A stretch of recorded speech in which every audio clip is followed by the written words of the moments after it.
I almost skipped Chicago. Everyone told me it was just a cold, windy city. Nothing special.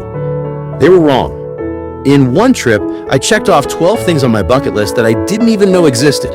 So today, I am giving you everything, the hidden gems, the must-do, and the one experience that completely changed how I travel. Let's go!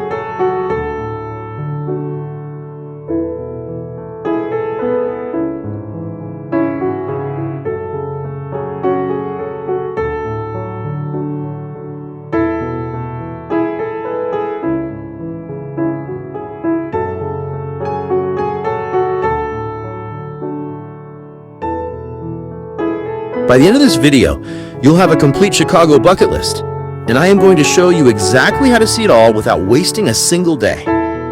Whether this is your first time or you have been before, I promise you're going to discover something new.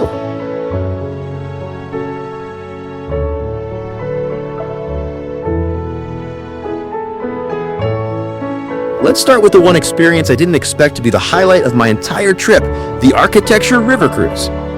Picture this. You're on an open airboat, gliding through a canyon of skyscrapers, while a guide tells you the stories behind every building. It's part history, lesson, part cruise, and 100% spectacular. For anyone who loves cruising, and I know you do, this is going to feel like home. Consistently ranked the #1 thing to do in Chicago. Don't skip it.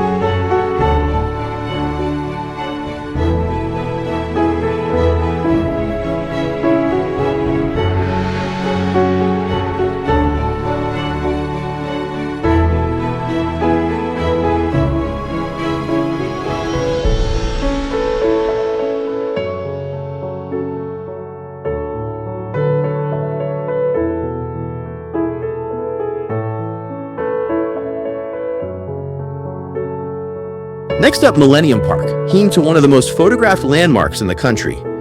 The Bean, officially called Cloud Gate, this massive silver sculpture mirrors the entire Chicago skyline and your reflection in it. It's completely free, it's right in the heart of the city, and if you go early morning before the crowds, it feels magical.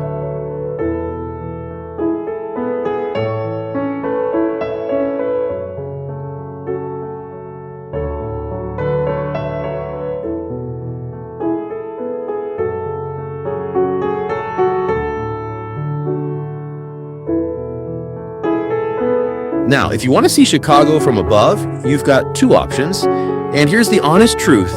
Most guides send you to the Wills Tower Sky deck.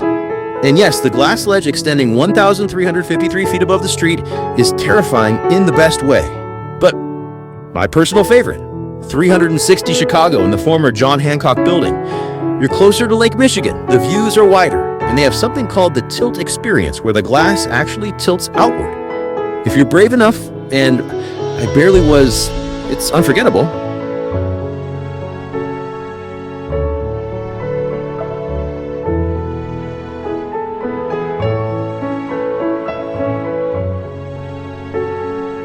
Navy Pier stretches nearly a mile out into Lake Michigan, and it's one of those places that hits different in person. The Centennial Wheel lifts you 200 feet in the air with panoramic lake views. In summer, there are free fireworks every Wednesday and Saturday night. For cruise lovers, especially standing at the tip of Navy Pier with Lake Michigan stretching to the horizon, it genuinely feels like you're at sea.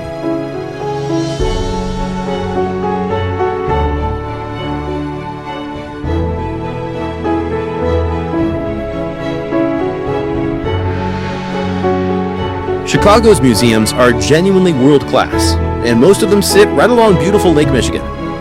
3 you can't miss: the Field Museum, home to Sue, the largest T-Rex skeleton ever discovered; the Shed Aquarium, one of the largest indoor aquariums in the world; and the Art Institute of Chicago. You'll recognize works here that you've seen in textbooks your whole life. American Gothic, Nighthawks, Van Gogh, Monet.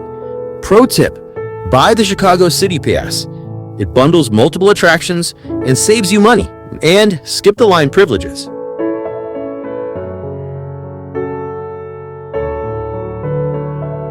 Two hidden gems most visitors completely miss.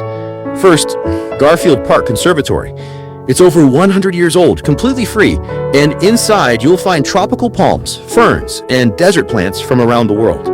It's stunning, quiet, and a world away from the tourist crowds. Second, the Chicago Lakefront Trail, an 18-mile scenic path running along Lake Michigan. You don't have to walk all of it. Even a 30-minute stroll gives you skyline views that will blow your mind.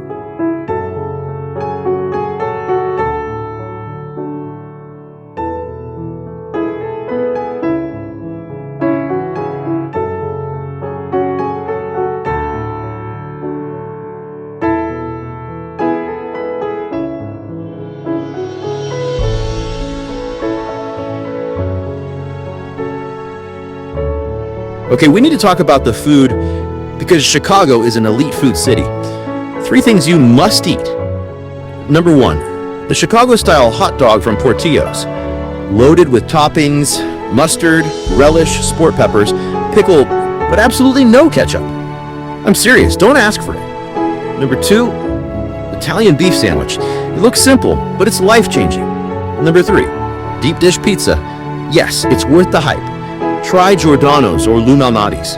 And for those who want to splurge, Chicago has over 20 Michelin star restaurants.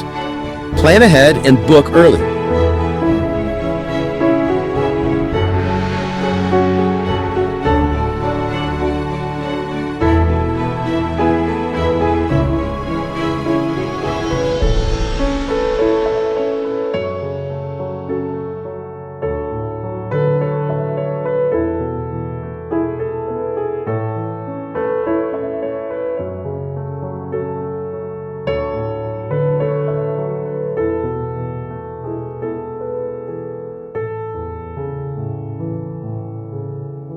Before I wrap up, here are my honest tips that no one tells you. 1, get the Chicago City Pass. It'll save you $80 plus on attractions.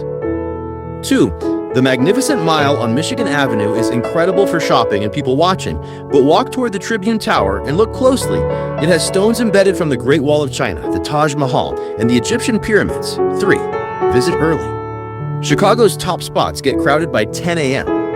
4, if you're planning a cruise and Chicago is a port stop, the Architecture, River Cruise, and Millennium Park are both within easy walking distance from Navy Pier. You can do both in half a day.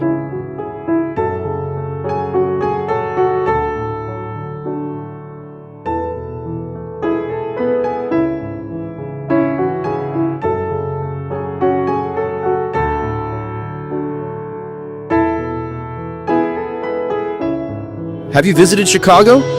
What is the one thing you would add to this bucket list? Drop it in a comment below. I am building part 2.